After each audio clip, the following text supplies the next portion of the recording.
If you ask a gamer above the age of 30 about the original PlayStation, they'll probably tell you it allowed them to transcend to a whole new metaphysical plane of existence, experiencing the pesky video games in a whole new way. A kid playing Tekken 3 for the first time may have been a life-changing event. This game was visual and audible eroticism for those people. Now, could you say the same thing about Austin Powers Pinball? Literal goop that somehow made its way onto a disc, being sold for real-life money on this sad excuse of a rock we all live on. This transient, vile video game that seemed to have the life goal of existing purely as the epitome of depression was stuck onto store shelves in September of 2002 and is just as worthless as you might expect. I get that pinball can be a solid time, mainly when it's a real table you're talking about, or stuff like Space Cadet Pinball that created a whole-ass episode of Ben 10 in the minds of multiple generations, thanks to the schools allowing for its greatness to always be available on the computer class PCs. But when it comes to purchasing a video game on a home console, and the greatest thing you can muster about it is that it teabags two tables onto the consumer's face with no gameplay variety whatsoever, there's quite an issue. All you do in this game is pick whichever table looks more mouth-watering to you to spam L2 and R2 until the buttons chafe off the controller. It's hard to imagine anyone would take a lick of Austin Powers Pinball feeling as if they swallowed an entire batch of maple cinnamon brownies upon their play session coming to an end. You can be done with the entire game in under 10 minutes. It genuinely comes off as a level 99 crook adjacent play when bringing this thing to the masses. I'm not entirely sure how much Austin Powers Pinball costed back in 2002. I'd imagine $20–30. A price point that would probably have a person's eye twitching while foaming at the mouth in rage after witnessing something this shallow. It's odd to me how Austin Powers Pinball is not the only time this exact spell was casted. The PlayStation also has Kiss Pinball with practically the same overlays as with having two tables in totality. All I can say is I believe most onlookers would think the fact either one of these 10-week-old banana-infused power plays that were attempted is nothing short of a joke. It was just a scheme concocted by a stock Men's Warehouse NPC that tried to toss a fastball to get a bit of money. I highly doubt it worked, nor did anyone laugh at the move that was made. No one should be looking at a video game if they were fiending for a knee slapper. They should instead be gluing their eyes onto professionals like the Three Stooges, the world's famous and favorite lumbering oafs, who have a PlayStation 1 game for some reason. Right when you turn the Three Stooges on, you get to witness this pathetic excuse of a ruse with the title of Defender of the Crown being here, but the Stooges come out instantly, so the little uh-oh spaghetti-o move they tried pulling off fell flat on its face. However, they did seem to try making up for this mistake with the story that's of course about an orphanage that's going to get shut down by the evil banker. Is he really evil? Or was the bitch who ran it pocketing the money, refusing to pay rent, and purchasing illegal substances instead? We'll never know. Either way, our goal is to collect 5 stacks in 1 month. And rather than running a crypto rug pull or one of the variety of scams related to money, we need to play mini-games, such as watching 3 grown men take turns becoming the tickle monster in an alleyway, launching pies from the catapult arms the Stooges have to assault Castle Yuppie, or power strut through an alleyway as Larry, speeding to get your hands on a fiddle that is almost impossible to reach due to the game having some of the worst depth perception you could possibly ask for. You're parading through a plethora of nonsensical hazards with hardly any logic behind anything you're looking at.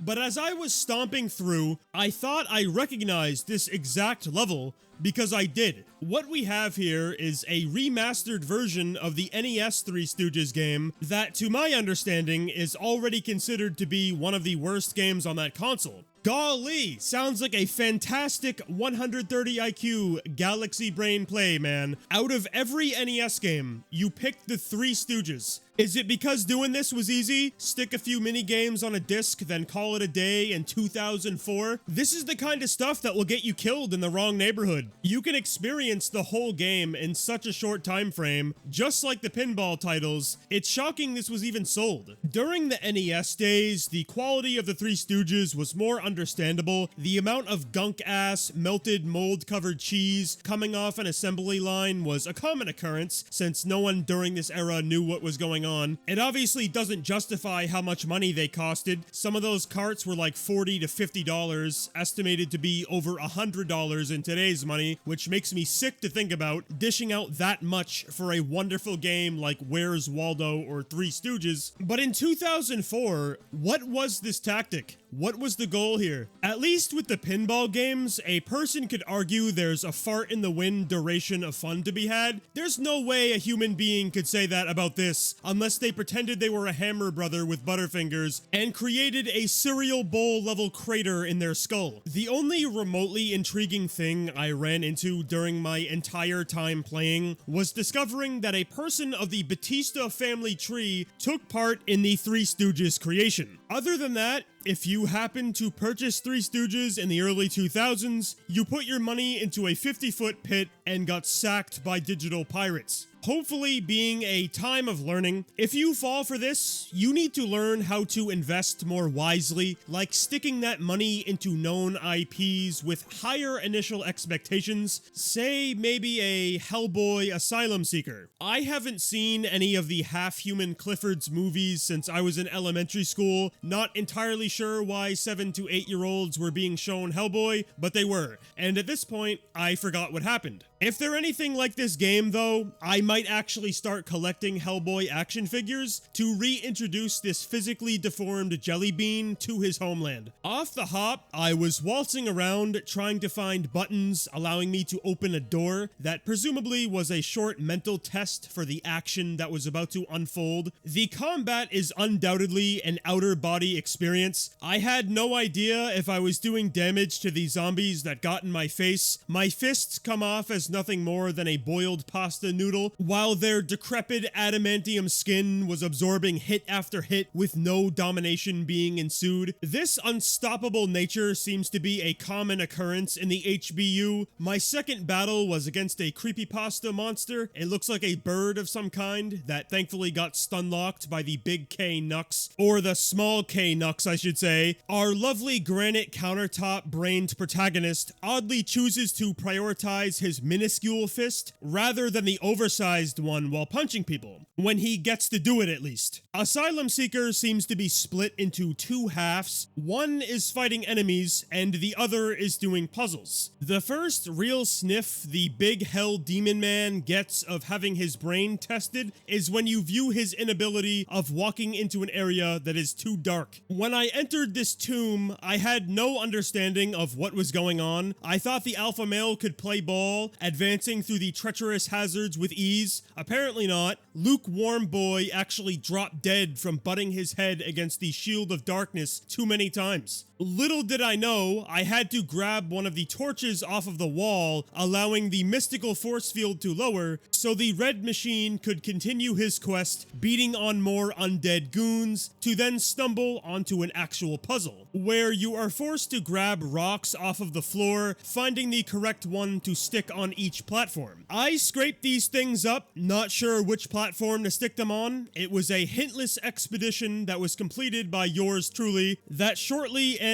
bizarrely cements the entire endeavor of Asylum Seeker. You walk through an area, using your pathetic attack power to clobber one or two enemies, enter a new area that has a puzzle of sorts, like spinning that cross upside down, because devil, and after you resume treading the depressing environment, you'll occasionally reach a fresh new Halloween decoration to interact with, monologuing about what's cropping up in the universe. It's a kinda unexpected undergoing, at least for me. I thought we'd be saddling up, introducing anyone and everyone with a pulse or some form of sentience to the wall more often, rather than it being a reverse blessing to actually get into a scrap. It took me around 30 minutes for Asylum Seeker to sprinkle on my 4th Neolithic scrimmage that went as expected. Any rumble you have against the creature that's a one-on-one, they'll usually get stun-locked, getting squared to death. The only time panic ensues is when an enemy is geared up with the strap. In these situations, you better hope you can walk as slowly as possible to close the distance, or use your own, that has no visual animation, by the way, no muzzle flash or anything. It must be an artistic way to let the player know it's not as useful as you'd expect. The best example I can think of is this hallway with a warrior standing at the end. I could never shoot the insane Asylum Guardian defending his path. Anytime I trudged my way in, I'd try shooting him, it usually wouldn't do anything, and he'd lace me up with bullets, forcing me to restart at a save point. It was an impassable hurdle not even a man of this caliber can conquer, simply cause your health doesn't regenerate. You need to find health packs scattered around the lands that are incredibly rare. For me to overcome the one-man firing squad, I had to backtrack for God knows how long, searching through the bushes and trees to find a pack, where I was then able to tank 2 shots, blasting the guy away with ease. A 10-minute effort to kill a single enemy. I can't really say it was worth my time doing that. Circus clowns and a bottle of booze for entertainment was not on the other side of the door. If you pick this game up not knowing who Hellboy is, trying to take a bite out of this world for the first time, maybe you liked the cover art or saw the back of the case and the words United States, January 23rd, 1962 really stuck out to them, so the person bought it to give it a go, the player would for sure be questioning if the man who is built like a mutant from the Monstars roster is really as much of a pencil-neck twerp as the game makes him out to be with his little frail-ass punches. No one is gonna get hooked onto the guy with this kind of behavior. It's a shame to me not much can really be said about this game. I've been informed about it previously in the comments, but it's just one of those games that is so barren and tedious that not even the J. Corditz juicer could extract nutrients from. It's beyond boring, and it makes me holly jolly that I was never forced to stomach this one as a young sailor. I was too busy playing other games that were actually,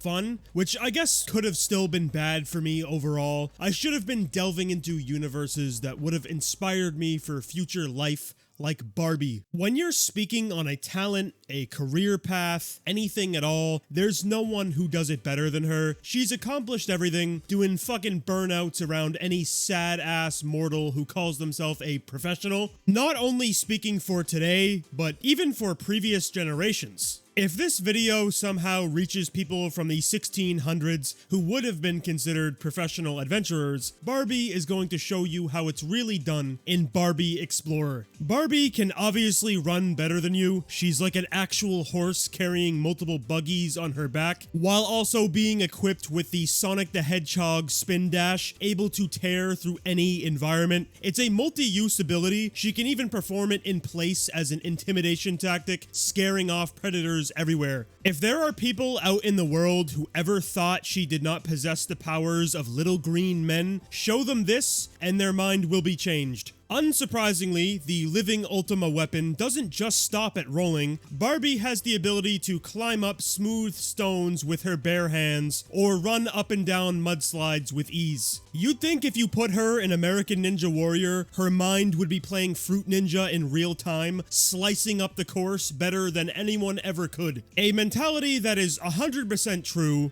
until she needs to jump. The one time her ethereal superpowers don't take effect is when she needs to bend her knees to soar in the air. They appear to have a mind of their own, deciding to activate shortly after you press the button instead of when you press it, making poor Barbie fall to her death over and over and over again. probably being the reason you're given 15 lives at the beginning of every stage. When I conquered the very first, I had only one left thanks to the janky-ass platforming. It's not a joke when it comes to the unreal levels of difficulty Barbie Adventure can reach, simply due to how dysfunctional jumping is. It sends your mind into infinite turmoil while you're dealing with nonsensical platforming that has your sphincter clinched with each and every attempt. What's funny though is that these regular jumps aren't even the worst. The most extreme punishment is whenever your eyes are tainted with these wiggly shits, you are required to do a frame-perfect input when you land on them, and these things can be borderline impossible to overcome. It's actually likely you'll lose all 15 lives at one of these sections alone. The audacity to repeatedly include these segments is questionable beyond anyone's comprehension. The regular platforming is already essentially watching forbidden Einstein dark magic arithmetic unfolding before your very eyes, so combining the trifecta of doom of delayed input, no way to control yourself mid-air, and not having the ability to inch yourself towards the edge of a platform reliably, alongside frame-perfect inputs upon landing hazards, will for sure create a lovely escapade for gamers all around the globe. This platforming bonanza is the singular problem you need to deal with in Barbie Explorer, since of course there are hardly any enemies or anything else going on around you. As interesting as it would have been to play a Barbie game with the fear of discovering an indigenous tribe who are prepared to create their own version of cannibal holocaust, crucifying you out in the deep wilderness if your scent is sniffed on their territory, there's no way that would happen. Plus, even if it did, Barbie would probably Liu Kang fly kick their heads off anyways. With that said, as unbearable as this used tampon from Barbie's bag of tricks was, I'm glad we weren't sieging a Gucci store or watching her try to find Ken, letting him know there's a snake in his pants. It's nice to see a Barbie game going off on a limb, rather than conforming to a vanilla-ass, visual opiate-filled syringe of a mall trip. The galaxy does not need another Mary-Kate and Ashley mystery mall. A disc filled with some good old mini-games, like designing outfits, to watch our second and third favorite cyborgs travel the path of narcissism, having their photos taken by blurry goblins hovering in darkness. We're given another where you unleash whichever sister you chose to pose alongside random strangers hanging out doing nothing or Beyblading in the air on skateboards, making Tony Hawk or any other prevalent boarder look like a little bitch. But if you want to see Mary-Kate or Ashley get on a board themselves, you can do that too, just the snow version, where you go down bland pathways, doing your best to reach undiscovered speeds, beating on the dweeb that actually believes they can attain victory against the protagonist in a children's game. The final conquest I took part in, that was by a mile my favorite, was recording a music video by selecting random dance moves and watching the people in this prison boogie down. I don't know why I spent my time playing this, probably because I find it fascinating how many Mary-Kate and Ashley games exist. Mary-Kate and Ashley was seriously a gaming subgenre during this era. There had to have been at least one kid out there who realized this back then and equated each game added to their collection to acquiring an Infinity Stone. I mean, that's how I felt about Star Wars for a short time as a kid. If I entered a store, instant Naruto run activated, right to the Lego Star Wars sets. But not all Star Wars installments, toys, or games are good, as we know, with Star Wars Masters of Teräs being one of those said not good times. I stepped into the dungeon as Luke, going against my favorite character in the Star Wars lexicon, Hor, where our battle felt like I was reliving existence as a 12-year-old using the stick weaponry with us whacking one another until the enemy unit falls on the floor. As one of the most infamous fighting games to exist, considered to be arguably the worst fighter of this generation by some, surely you already know the levels of stiffness you deal with while trying to fight an opponent. It's an unexplainable with verbiage, 90-year-old, reincarnated, decrepit, arthritis-riddled skeleton adjacent movement fluidity type of game, with unresponsive movesets. Although, even after swallowing the stiffness, there's no way I could say Teräs Käsi is the worst fighter on PlayStation. Criticom easily takes the 12-week-old cake for that one. The game is actually as close to unplayable as you can get. Yes, Teräs Käsi is a similar situation, feeling as if you opened the Criticom inner organs to spray some WD-40 on the gears, slightly greasing them up. Regardless of the character you choose, you'll be questioning if they're going through rehab after a person hoped their family died in an automobile wreck, or what shaman they upset to have them move the way they do. It's not remotely close to pleasant to deal with, but it's control you can stomach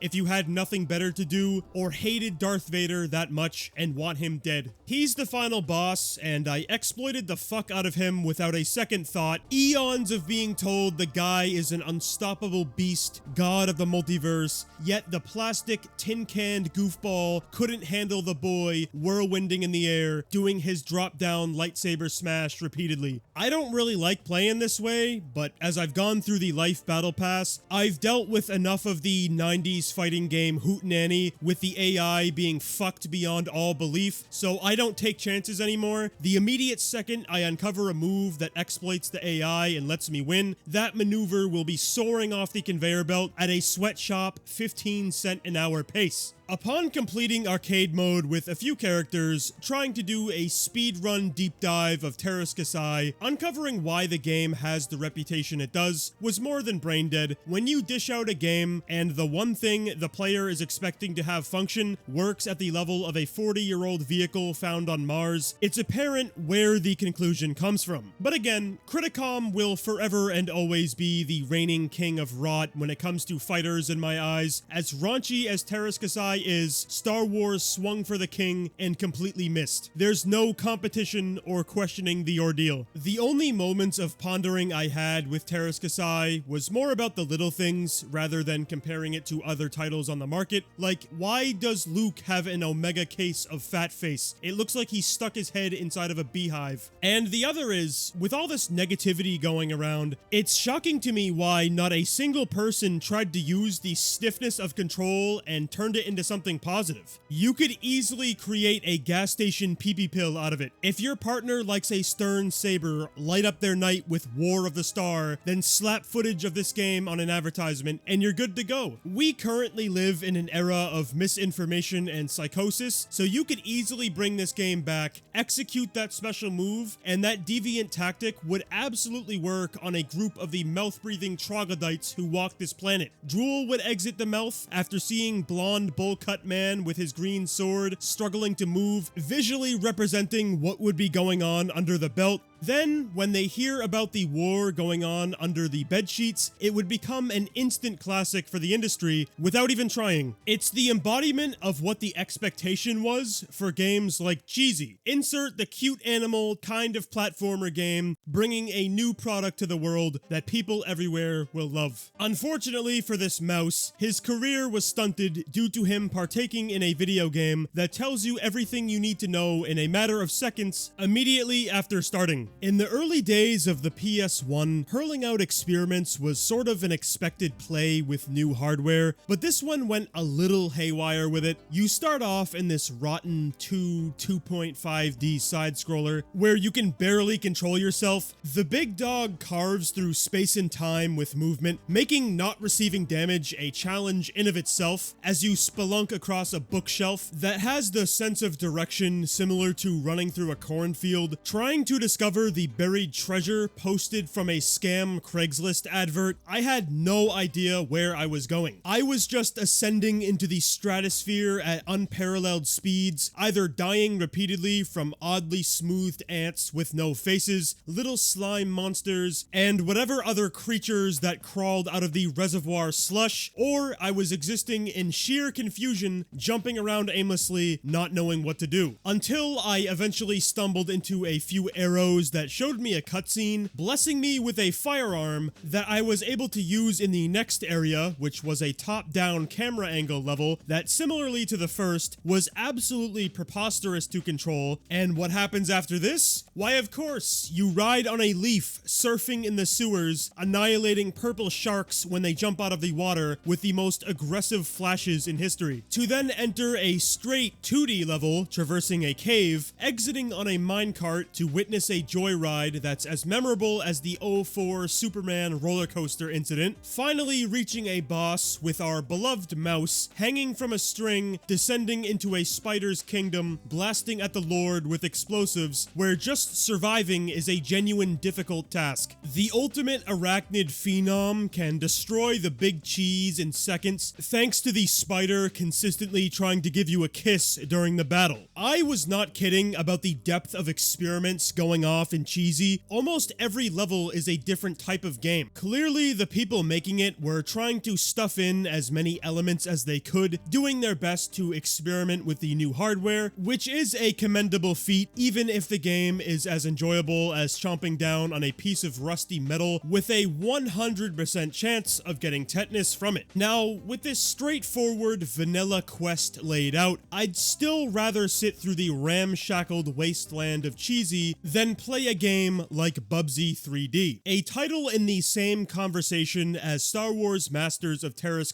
in the mainstream when talking about the bottom of the barrel games from earlier days in this business. Bubba 3D suffers a lot from early day gunk, like having the coined tank controls while platforming in a 3D environment, making most, if not all, the challenge only pertain to simply moving around and controlling yourself instead of actual difficulty from gameplay. I mean, if just existing is Halo 2 Legendary Rush to the Masses levels of difficulty, you don't need to create anything truly challenging when it comes to doing a playthrough, I guess. When I delved into this game, I seriously wanted to pretend I was part of the WWF from the 1980s, oiling myself up as much as I could with Bubsy 3D, but sadly, coming up with anything to say about it other than mentioning how its controls are a solid 2 out of 10 at best was harder than I imagined. Typically, when a game is so infamous, you'll find buckets and buckets of nuggets to go on tirades about, but Bubsy 3D is essentially just sticking a nothing burger into your console. You traverse levels, running around in shock that there are arrows scattered around them, pointing you in the direction you need to go because the navigation is so atrocious they need to exist, otherwise finishing levels would be impossible. And what a moment this is. You got Cheesy that has a navigation problem where you have no idea which path to take, forcing you to run around aimlessly. Then Bubsy 3D has that same issue with even larger levels, but it points you in the direction of where you need to go. It's a conundrum of which is worse, really. One is annoying and the other makes you feel stupid. It's hard to say. Regardless, I do think this whole situation begs the question if Bubsy 3D really deserves all the vitriol it gets. I'd say most likely not to the degree it does. There are definitely games that are far worse that exist, even on the same console. As melatonin-riddled as Bubsy 3D is, it's still more of a fondle than Crow City of Angels, Criticom, and this other mystical gemstone I've never heard of until now called Perfect Weapon. This brigade starts off with an amazing cutscene, watching the main character I don't know the name of absolutely pulverizing another person in a ring, helping to juice me up for what's to come, and boy, does it deliver. Our squared circle emperor is running across a digitized, presumably set piece, or pictures found on the early days of the internet, knocking the ever-living fuck out of wolves that only take damage when they decide it's okay. The stoic paladin has no ability to hit low, so you need to kick mid or high, hoping your flurries of attacks will land, which most of the time they don't. The combat is unreasonably difficult when you're going against more than one opponent, like when I ran into the wrong cave system. One step activated an entire mob of the local wildlife that attempted evicting me from their underground network. These thugs are coming at you from every angle, including the camera angle that is not remotely close to being your friend. It just follows you around to kick you when you're down. And with the fact of how your only defense is your styrofoam infused hand hands and feet that deliver nothing more than a Gucci goo to your opponents, these guys are going to wax your shit in seconds. Thankfully, you can heal yourself after these wars come to a close if you have the patience to find health packs, since there always has to be a caveat to everything. Our supposed tough guy moves 10 steps a century, meaning you'll become an incapacitated husk slumped over in a chair by the time you reach one, out of game and in it, because for unknown reasons, your health is always slowly draining. Is it too cold? You couldn't get a fucking coat? I don't really feel like it's necessary to do that to the player. The whole game is working against you enough as it is. How much is one person supposed to deal with? Well, of course, it can get slightly worse. If you die during the Great Glacial Renaissance, it's game over and you need to restart from the very beginning, forcing me to get to a level where I didn't want to fight anyone at all or take any risks. I was just running straight to the objective that still took a laughable amount of time, allowing me to stand toe to toe against one of the monkey enemies on Tren. That was disgusting. What are these camera angles, first off? Why are we battling in the bottom left corner of the screen? Imagine playing this on a small CRT. You can hardly tell what's going on or how far away you are from the Ultimus Primeape. You're sitting there shadow boxing a majority of the time if you aren't stun locking him, while this guy's playing Tekken practice mode, running down the whole move list. And with how much of a withered husk everything previous was, I started save scumming during the battle. I didn't want to redo 15 minutes of running again, but when I finally took him down, the sigh of relief did come. Then I died from the global life-draining fun mechanic that was stuck in here. If I wasn't save scumming and this happened to me, the wails of a murder victim would have echoed throughout my neighborhood before I collapsed from hollering that loudly. Perfect Weapon is one of those games I cannot deal with. I've had people ask me, why do you play these types of games? They are fun to a degree, as terrible as some are, but this one is on a whole new level, with me being prepared to file a lawsuit to work out some sort of deal with the publishers of this game to reimburse me for the time I will never get back. Perfect Weapon hardly functions as a game, and it's one of the most miserable hour and a half I've ever spent sitting in a chair. How anyone could unironically say that Bubsy 3D is the worst game on the PlayStation when Perfect Weapon is right there blows my mind. But as always, I'm prepared to hear what you all have to say about this. If you think Perfect Weapon looks like a fun, amazing game, or if you're in the camp of believing Hellboy Asylum Seeker is a hidden gem, let me know in the comments below. Big ups to all of our channel members who go above and beyond each and every month to support the channel even further. If you'd like to join them, be sure to hit the join button right next to the subscribe button if you haven't already done so. Thank you all so much for watching. As always, take very good care of yourselves, and I hope to see you all again in the next video.